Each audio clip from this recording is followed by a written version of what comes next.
नमस्कार दोस्तों, मेरा नाम राजेश बब्बर है और मेरे सहयोगी एस्ट्रो कुलवंत, हम दोनों मिलकर ये चैनल चलाते हैं। तो आज मैं आपको एक सिंपल टेक्निक बताने जा रहा हूँ कि जब आप लोग कुंडली देखते हैं तो बिल्कुल ब्लैंक हो जाते हैं। बहुत से मेरे को व्हाट्सअप आते हैं, डेली ईमेल्स भी आते हैं, मैसेजेस भी आते हैं कि हम इतने कोर्सेज कर चुके हैं, उसके बाद भी जैसे ही हमारे सामने कुंडली आती है तो हम बिल्कुल ब्लैंक हो जाते हैं। हमें पता ही नहीं चलता कि उसमें क्या बोलना है, कैसे स्टार्ट करना है, क्या प्रिडिक्ट करना है। तो इसी श्रृंखला में आज ये मेरी पहली वीडियो है। इसमें 2-3 वीडियोस मैं बनाऊंगा और जो लोग एस्ट्रोलॉजी सीख रहे हैं, अभी स्टार्टिंग फेज पे हैं या 4-5-6 साल 8 साल उनको हो चुके हैं सीखते हुए, लेकिन फिर भी जब आपके सामने कुंडली आती है आप ब्लैंक हो जाते हैं, तो ये वीडियो आप ज़रूर देखिए। तो अब मैं रिक्वेस्ट करता हूँ सबसे, अगर आप हमारे चैनल पर नए हैं तो चैनल को सब्सक्राइब ज़रूर कर लें। तो आइए वीडियो आरंभ करते हैं, ज़्यादा समय आपका मैं नहीं लूँगा। ये कुंडली नॉर्थ इंडियन कुंडली है, इसमें 12 भाव होते हैं। ये पहला भाव है, ये दूसरा, तीसरा, चौथा, पांचवा, छठा, सातवां, आठवां, नौवां, 10वां, 11वां, 12वां। ये एक सिंपल नियम है, हर व्यक्ति जो एस्ट्रोलॉजी करता है उसको पता रहता है। तो देखिए, जब आपका जन्म होता है, अपनी जन्म तारीख से लेकर अगले साल तक, यानी फॉर एग्जाम्पल जैसे आज 8 जुलाई है, तो 8 जुलाई 2025 से लेकर 8 जुलाई 2026 तक एक दिन आप उसमें माइनस कर सकते हैं। ये जीवन का एक साल हो गया आपका। तो पहला भाव जो होता है ये होता है फर्स्ट हाउस। पहला भाव, फर्स्ट, इसको कहते हैं जीवन का पहला वर्ष। तो जहाँ पे मैंने नंबर 1 लिखा है ये पहला साल हो गया, और हिंदी में मैं आपको लिख देता हूँ पहला साल, ईयर। ये हो गया आपके जीवन का पहला साल। जैसे मैंने आपको तरीका बता दिया है वो तरीका आपको यूज करना है, अपने जन्मदिन से लेकर एक साल काउंट कर लेना है। उसी तरह से ये होता है जीवन का दूसरा भाव, ये हो गया आपके जीवन का तीसरा भाव, ये हो गया चौथा भाव, ये पांचवा, ये छठा, ये सातवां, ये आठवां, ये नौवां, ये 10वां, ये 11वां और ये 12वां। क्योंकि एक कुंडली में 12 ही भाव होते हैं, तो पहला जो आप लिखेंगे इसी तरह से आप लिखेंगे, तो आपके जीवन के 12 वर्ष यहाँ पे खत्म हो जाते हैं दोस्तों। तो इसको कहते हैं जीवन का पहला राउंड, यानी जीवन का आपके पहला चक्र जो होगा ये 12 साल का होता है। अब इसको और आगे लेके चलते हैं।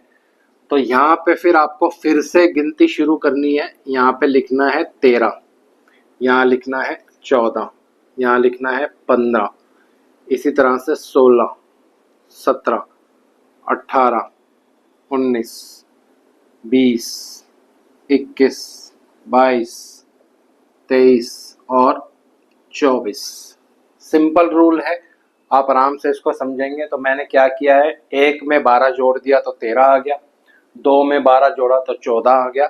तो अब 13 से लेके 24 तक जीवन का दूसरा चक्र हो गया। हर व्यक्ति के लाइफ में 12-12 साल का एक राउंड होता है दोस्तों। इसी राउंड के अकॉर्डिंग आपके जीवन में फलित होता है। तो इसको आप कट शॉर्ट करते हैं जल्दी से ताकि वीडियो लंबा नहीं हो। 12, 24, 36, 48 और 60 और 72, यानी ये जो भाव है, जो 12वां भाव है, यहाँ पे 12वां साल खत्म होगा, 24वां साल खत्म होगा, फिर 36वां, 48वां, उसके बाद 60, उसके बाद 72, 12-12 इसमें मैंने जोड़ दिए। यहीं से आप फिर आराम से काउंटिंग जो है वो शुरू कर सकते हैं। अब सिंपल नियम, जब आपको कोई कुंडली दिखाने आता है तो आपको सिंपली क्या करना है, उसका रनिंग ईयर निकाल लेना है, यानी अभी उसकी जीवन का कौन सा वर्ष चल रहा है, ये आपको ध्यान रखना है दोस्तों। मान लीजिए किसी का जन्म मार्च में हुआ है और अभी वो आपको कुंडली दिखाने आता है, तो जीवन का जो रनिंग वर्ष होगा वो थोड़ा सा डिफरेंट होगा। तो एक उदाहरण मैं आपको अपनी डेट ऑफ बर्थ से देता हूँ। मेरा 4 दिसंबर 1970 को जन्म है। सिंपल एक फॉर्मूला है। अब आपको क्या करना है, पहले 2025 में से 1970 को माइनस करना है। तो यहाँ पे आ गया 5, 12 में 7 गए 5, तो इसका मतलब 55वां साल मेरा रनिंग है। जो ईयर चल रहा है वो आपको लेना है, क्योंकि मेरा दिसंबर का बर्थ है। ये आपको कैलकुलेशन करने में जब आप प्रैक्टिस करेंगे तो आपको कैलकुलेशन आ जाएगा। मैं एक सिंपल तरीके से बता रहा हूँ। तो मेरा 55वां साल लाइफ में चल रहा है। अब सेकंड स्टेप में आपको क्या करना है, आपको देखना है कि इस कुंडली के हिसाब से 55वां वर्ष किस भाव में आएगा। तो विधि बिल्कुल सिंपल है। तो यहाँ पे देखिए 48 यहाँ खत्म हो गए, तो यहाँ से हम गिनती शुरू करेंगे। 49, 49, 50, 51, 52, 53, 54 और 55। सिंपल टेक्निक है उन लोगों के लिए जिनको कुंडली देखते ही एकदम आप ब्लैंक हो जाते हैं, आप कुछ बता नहीं पाते हैं और आपका क्लाइंट आपसे नाराज होता है। उनके लिए ये बहुत ही अच्छी एक सिंपल विधि है, ये आप यूज कर सकते हैं। तो 55वां साल जो है मेरे 7th हाउस में आ रहा है दोस्तों। अब थर्ड स्टेप में आप क्या करेंगे, यहाँ पे आपको लगाना है देश काल पात्र। देश काल पात्र क्या होता है, व्यक्ति की आयु, एक पहला फैक्टर हो गया। तो 55वें साल में व्यक्ति किस चीज के बारे में पूछ सकता है। अब ये वाला भाव जो होता है ये कुंडली का विवाह का भाव है। तो 55 साल में व्यक्ति विवाह से रिलेटेड क्वेश्चन नहीं पूछेगा। तो देश काल पात्र आपको थोड़ा सा लगा लेना है। 55वें साल में आज की डेट में 7th हाउस से रिलेटेड क्या हो सकता है, अपने काम के बारे में पूछ सकता है, अपने प्रोफेशन के बारे में पूछेगा। प्रोफेशन क्यों, क्योंकि 10वां घर प्रोफेशन होता है। तो 10वें से 10वां जब आप यहाँ से काउंट करेंगे, देखिए 1, 2, 3, 4, 5, 6, 7, 8, 9, 10।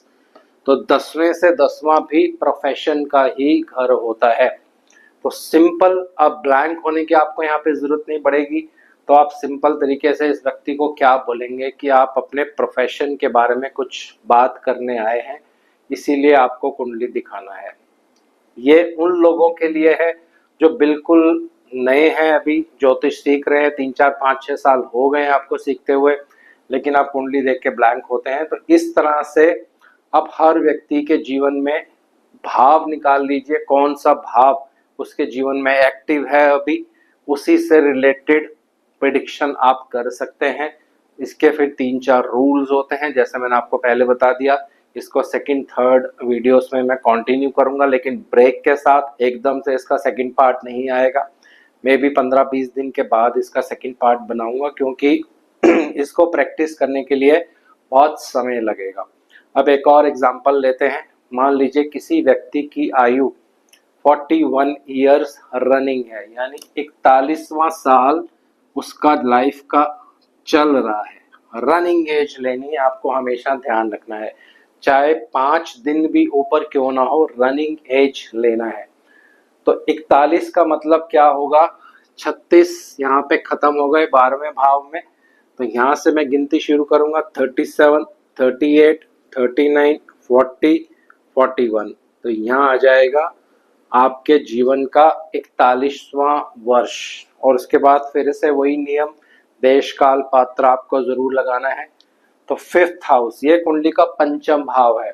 तो संतान के विषय में क्वेश्चन हो सकता है, संतान के विषय में वो कुछ आपसे पूछना चाहता है, क्योंकि 5म भाव संतान का होता है। 41वां वर्ष उसका चल रहा है, संतान बड़ी हो चुकी होगी या कुछ एजुकेशन से रिलेटेड अपने संतान के बारे में पूछेगा। तो 5म भाव विद्या का भी है, संतान का भी है, दोनों चीजों को इंडिकेट करता है। तो ये वाला उसका भाव एक्टिव है। तो मोस्ट प्रॉब्ली जो क्वेश्चन होगा वो संतान से रिलेटेड ही होगा। तो उसके बाद सेकंड थर्ड स्टेप्स में फिर जैसे मैंने आपको बताया, इस वीडियो को 15-20 दिन बाद मैं दोबारा से आपको बताऊंगा कि सेकंड थर्ड स्टेप्स में फिर हमें और क्या देखना है। तो आज इस वीडियो को यहीं विराम दे रहा हूँ। सिंपल वीडियो है, ध्यान से इस वीडियो को सुनिए, इसको प्रैक्टिस करिए। अगर किसी को भी कोई कंफ्यूजन होता है तो आप एस्ट्रो कुलवंत जी को मैसेज कर सकते हैं। उनका नंबर अभी मैं डिस्क्रिप्शन बॉक्स में डाल दूंगा जब वीडियो अपलोड करूंगा। कोई भी चीज़ आपको समझ नहीं आती है, क्योंकि ये बहुत ही अच्छी टेक्निक है। ये टेक्निक अगर आप सीख लेते हैं तो आपको बहुत सारी कंफ्यूजन कुंडली में दूर हो जाएगी, यानी प्रिडिक्शन करने में आपको बहुत ज़्यादा मदद मिलेगी। तो किसी को भी कंफ्यूजन हो तो एस्ट्रो कुलवंत जी को आप व्हाट्सअप करेंगे तो आपको जल्दी से रिप्लाई कर देंगे दोस्तों। तो आज इस वीडियो को यहीं विराम दे रहा हूँ। आशा करता हूँ सब कुशल मंगल होंगे। भगवान शनिदेव से आराधना करूंगा सबके घर में सुख और शांति बनाए रखे। जय शनिदेव।